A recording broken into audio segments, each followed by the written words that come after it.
Hello, authors, book lovers, and storytellers. Welcome to another session here in Readers Magnet's featured author interview. My name is Leah, and I will be your host for today. And with me is one of the Readers Magnet's featured author, and of course, one of the most valuable author we have. So, everyone, let's all welcome our one and only Mr. Thomas McLoughlin, author of the book Atlas of Pennsylvanian Carboniferous Age Plant Fossils of the Central Appalachian Coalfields. And today we are very honored and happy that he will be sharing to us who exactly he is as an author, what exactly his book is all about, and of course, what inspired him to write this book. All right. Hello, Thomas. How are you doing? It's good to see you. Same here. All right. Thank you so much, Thomas. Okay. So, yes, Thomas, this is actually the second session we have for the author interview. And I know that there also people there who wasn't able to really know what exactly your book is all about. So, yes, this is going to be your chance to let them know what is the story about you creating this book. All right. So, yeah, but before we do that, Thomas, before we tackle more information about your book, we wanted to know who Mr. Thomas McLoughlin is. So, maybe, a little bit of self introduction, please. Well, Mm-hmm. well, uh, I'm 69 years old, and uh, I was born in Groton, Connecticut, on the sub base in 1953, and worked my way up and down the East Coast because my dad was in the Navy, and he got stationed at different locations. Um, uh, went to most of my schooling was in Kentucky and Virginia, or Kentucky. I'm sorry, Kentucky mostly, uh, at least in one place anyway.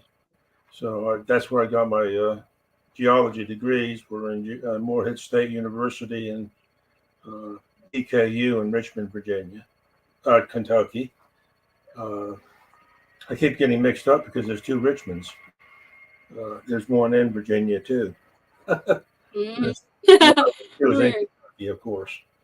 Then I Mm. got a job with the U.S. government, Department of Oh, Labor, on Mine Safety and Health Administration for mining inspections, and then I did that for 28 years. Then I retired wow. in 2008, and since then I've been teaching coal miner training to this point. Wow, that is very interesting, Mr. Thomas. And wow, thank you so much for that. Really appreciate you sharing who you are as an author. And wow, you're just more than a writer, a storyteller, but you're also a geologist. And I believe that this is also one of the inspiration you had, while you created this book. Right. Okay. So yes, it's time for us to know more information about your book. So Thomas, I'd like to go with can you tell us what is the inspiration of you creating this book, or what is this book all about?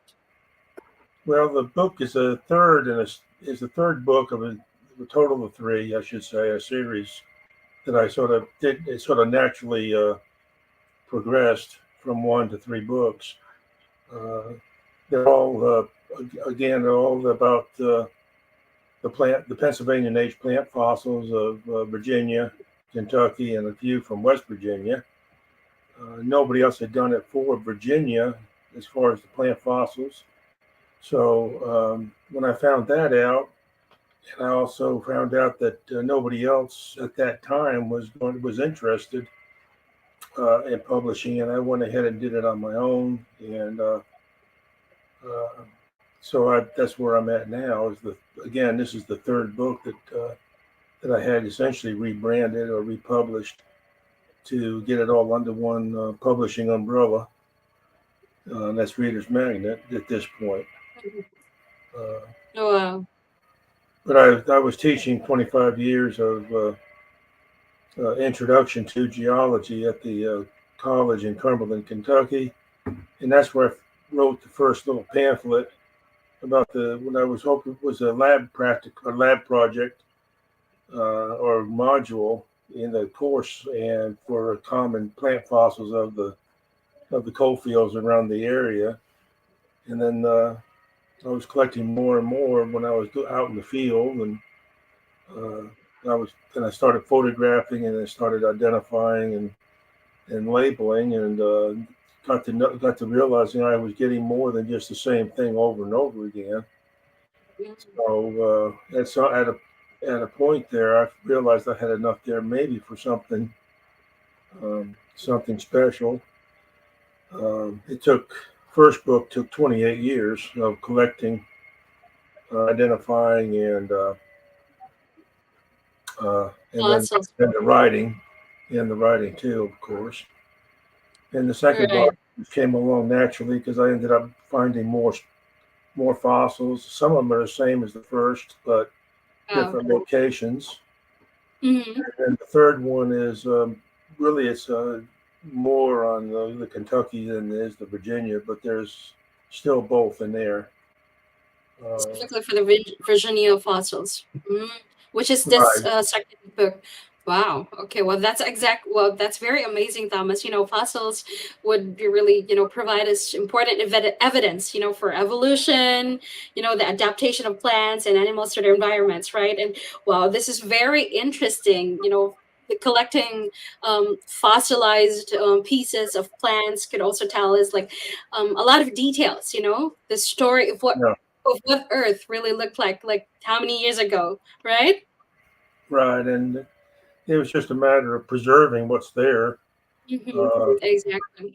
it turns out once an area is exposed to be collected, it doesn't take long for it to disappear in the coal fields Right. because a lot of the Mm-hmm. mines are abandoned and sealed, uh, uh, and they just don't let you get on their property unless you're working for them anymore. So my collecting is just about zero because I don't have access. Mm-hmm. Primarily the main reason. Mm-hmm. Uh, Right. the majority, if not all, of the fossils are in the Virginia Museum of Natural History, Mm-hmm. also the Yale Museum uh, in Connecticut at the Yale University uh, at the museum there. Wow. And that is something that is also very helpful, especially that this type of book right now, Thomas, could really, let's say help a lot of families, from parents to their kids, because there are also pictures that can be seen on your book, right? And not just that, Yeah, because there are also more information to really look at. Wow. And that's amazing. Now, Thomas, since this book is your story, your own experience of being a geologist, now I am very curious to know, um, can you share to us the events that really led you into writing to put your experience into book? So what was the inspiration? Where is it coming from? When did you start jotting down notes? And yeah, also share it to the people. well, I just started writing one day, and I thought I put something with it. Again, I Mm, started a little bit of writing in that one pamphlet, and it took off from there since it was a wider scope uh, mhm. on the different fossils, and wanted to be able to write something that if I was still a young rockhound or somebody real young wanting collect fossils, make it as easy to read and to go and work with. Right. I made Mm-hmm. it I made it more like a picture book for identifying them yourself. Whatever you Mm-hmm. find, you can try to match it up with a picture and get as close as you can to it. Right, and that could be also one of the things that makes them more interested to really know, all of these fossils, what do they look like, right? Well, see, Yes. the thing about Mm-hmm. it is, when it comes to well, at least when it comes to these and sometimes other types of fossils, you can find these books on rocks, minerals, and fossils, but they do not have a very wide selection of those fossils. They just maybe have one, two, or three, maybe four different ones for total of the entire age of the fossils.